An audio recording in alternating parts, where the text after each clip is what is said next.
अस्सलाम वालेकुम, मैं हूं दीन इम्तियाज़ और आप देख रहे हैं तख्ती ऑनलाइन। इस सेक्शन में हम परसेवेरेंस रोवर को डिस्कस करने जा रहे हैं।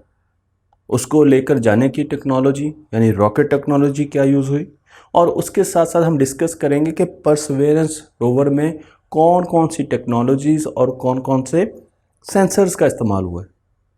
इस पर कई वीडियोस बनेंगी क्योंकि परसेवेरेंस रोवर में बहुत सी टेक्नोलॉजीज़ का इस्तेमाल हुआ है। लेकिन सबसे पहले ये जानने की ज़रूरत है कि परसेवेरेंस रोवर को मरीख पर भेजने की ज़रूरत क्यों महसूस हुई। तो 4 वजूहात थी जिसकी वजह से इस रोवर को मरीख पर भेजा गया है। पहली वजह यह थी कि हम ये देखना चाह रहे थे कि मरीख हमारे लिए कैसा साबित होगा, उसकी हैबिटेबिलिटी क्या है, वहाँ पर जाकर अगर हम रहें तो वो कैसा सियारा हमारे लिए साबित होगा, तो हम उसको एक्सप्लोर करना चाहते हैं। दूसरी बात यह है कि हम वहाँ पर बायो सिग्नेचर देखना चाहते हैं। हम ये देखना चाहते हैं कि क्या कभी मरीख पर ज़िंदगी रही है, अगर वो ज़िंदगी रही है तो किस किस्म की है, किस किस्म की ज़िंदगी मरीख पर हो सकती है। तीसरी चीज़ हम जो डिस्कवर करने जा रहे हैं वो ये है कि हम अगर मरीख पर जाएंगे तो हमें किस किस्म के हालात का सामना करना पड़ेगा। लेकिन साथ साथ हम ये भी देखना चाह रहे हैं कि हमें कौन कौन सी टेक्नोलॉजीज़ आनी चाहिए ताकि हम मरीख को फ़तह कर सकें, कॉन्कर कर सकें। और उसके साथ चौथा अहम पॉइंट ये है कि हम मरीख पर जब इन रोवर्स को भेजते हैं तो ये वहाँ के सैंपल्स कैश करके यानी संभाल के रख देते हैं मरीख की ज़मीन पर, और जब इंसान वहाँ पर जाएंगे तो वो इन सैंपल्स को वापस ज़मीन पर लेकर आएंगे और फिर हम उन पर रिसर्च कर सकते हैं। तो जब भी हमने किसी रोवर को मरीख पर भेजना होता है तो सबसे पहला जो काम होता है वो उसकी हम साइट सिलेक्शन करते हैं, किस जगह पर भेजना है। और उसके कई मेयार हैं, कई मैट्रिक्स हैं कि किस जगह पर उस रोवर को हमने उतारना है। तो मैं आपको वो मेयार यहाँ पर जल्दी जल्दी बताता रहता हूँ। सबसे पहले बात ये होती है कि हमने ये देखना है कि मरीख की जो एटमॉस्फेयर है वो हमारी एटमॉस्फेयर का तो 1% है। इसका मतलब यह है कि हम बहुत देर से मरीख की एटमॉस्फेयर में दाखिल होंगे और बहुत जल्दी उसकी सतह आ जाएगी। तो हमारे लैंडर को रुकने के लिए, स्पीड स्लो करने के लिए टाइम नहीं मिलेगा। तो इसलिए हम मरीख की ज़मीन के उस हिस्से का इंतखाब करते हैं जो कि गहरा हो, और इसीलिए हमने कई ऐसे क्रेटर्स का इस्तेमाल किया, उनका इंतखाब किया जो नीचे थे, निचली सतह पर थे। तो सबसे पहला पॉइंट यह है कि हम ऐसी जगह पर इस्तेमाल करेंगे जो कि लो एलिवेशन पर होगी। दूसरी चीज़ यह है कि हमने कोई भी रोवर किसी स्लोप पर नहीं उतारना। तो ऐसा नहीं होना चाहिए कि किसी पहाड़ी पर रोवर को उतार दे और वो बेचारा नीचे ही गिरता रहे।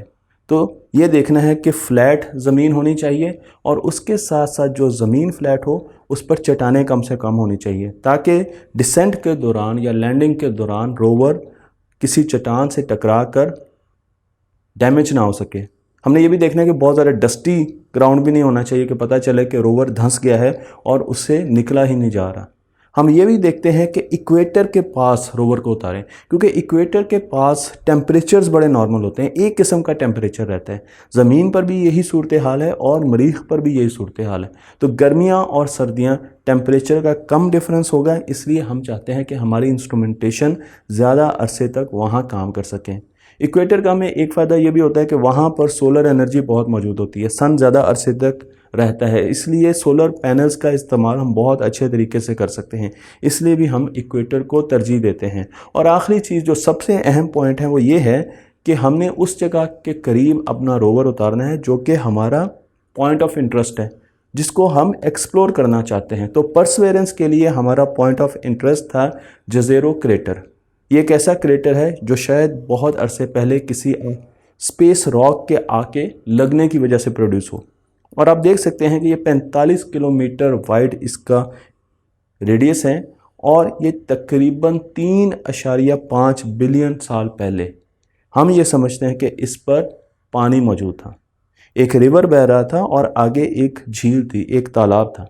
और आपको यहाँ पर तस्वीरों में भी नज़र आएगा कि ये एक रिवर के डेल्टे की तरह हमें मालूम होता है। इसलिए हम इस पर बहुत ज़्यादा फोकस थे, क्योंकि अगर यहाँ पर पानी है तो हो सकता है कि यहाँ पर लाइफ भी रही होगी, और उस लाइफ के बाकी निशानात, फॉसिल्स हमें मिल सकते हैं।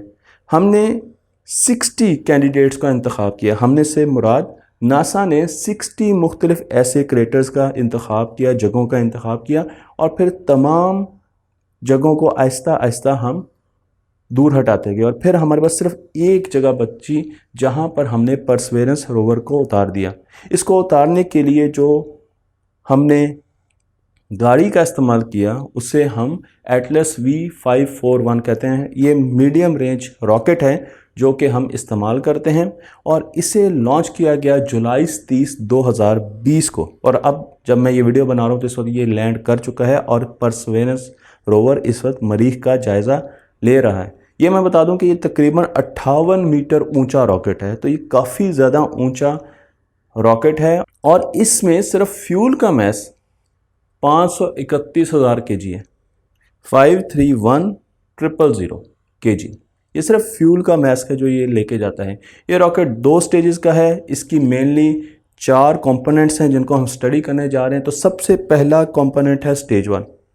स्टेज 1 में आपको यहाँ पर दिखा रहा हूँ जो कि आप देख सकते हैं कि इसमें हमारे पास प्रोपेलेंट होता है, यानी हमारे पास फ्यूल होता है, हमारे पास ऑक्सीडाइज़र होते हैं, उनके टैंक्स मौजूद होते हैं, नीचे हमारे पास इंजन होते हैं। आप देख सकते हैं यहाँ पर आपको 2 इंजन्स की नोज़ल्स नज़र आ रही हैं जो कि उनको जलाते हैं और ये ज़मीन से जब स्टार्ट होता है रॉकेट तो उसको इनिशियल थ्रस्ट दे के एटमॉस्फेयर की तरफ लेके जाता है। तो इसका काम यह है कि इसने ज़मीन के एटमॉस्फेयर से इस रॉकेट को बाहर निकालना है। इसमें जो इंजन लगा होता है उसे RD-180 इंजन कहते हैं और इसमें जो फ्यूल है वो थर्मली स्टेबल केरोसिन ऑयल होता है, जबकि इसमें जो ऑक्सीडाइज़र होता है वो लिक्विड ऑक्सीजन यूज़ की जाती है। मैं आपको यहाँ पर इसकी तस्वीर भी दिखा रहा हूँ। तो जो थ्रस्ट ये देता है वो 850,000 पाउंड्स की देता है।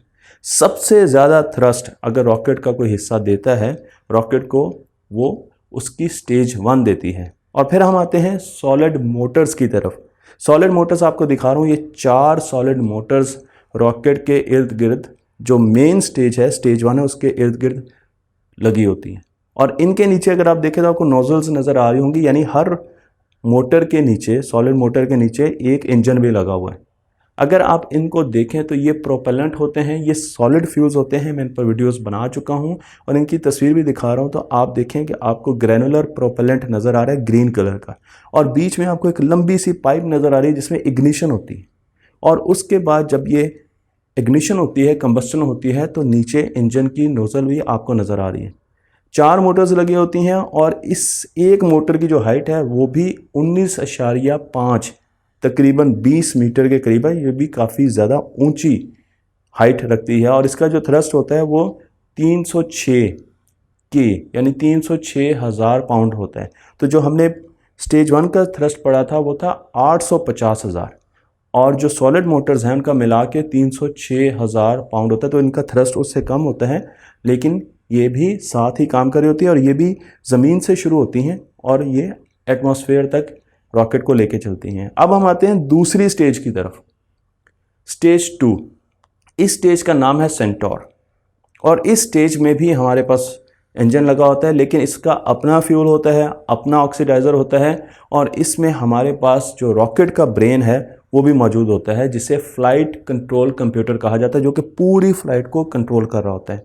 मैं आपको ये भी बता दूं कि ये स्टेज 2 मरतबा फायर होती है। एक पहली मरतबा जब हम ज़मीन से लो ऑर्बिट में दाखिल हो होते हैं, ज़मीन की एटमॉस्फेयर से लो ऑर्बिट में यानी स्पेस की शुरुआत में ये फायर हो जाता है। और दूसरी मरतबा ये फायर उस वक्त होता है जब हमने मरीख की तरफ जाना होता है। तो इसका काम ये होता है कि इसने 2 मरतबा फायर होना है और इसमें जो इंजन यूज़ हो रहा है वो है RL-10 इंजन।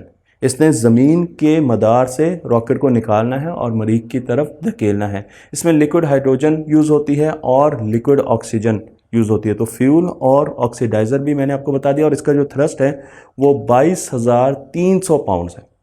और आप इसके अंदर जो इंजन है उसकी तस्वीर भी देख सकते हैं। हम अब आते हैं चौथे पार्ट की तरफ, जिसको फर्दर 4 पार्ट्स में तोड़ा जा सकता है। इस पार्ट को पेलोड कहते हैं। यही वो हिस्सा है जो मरीख तक जाता है। जब भी आपने मरीख तक जाते हुए एक उड़न तश्तरी देखी हो, जो कि आप एनिमेशंस में नासा की देखते हैं, तो वो ये पेलोड फेयरिंग सिस्टम होता है, जो कि मैं आपको यहाँ पर दिखा रहा हूँ।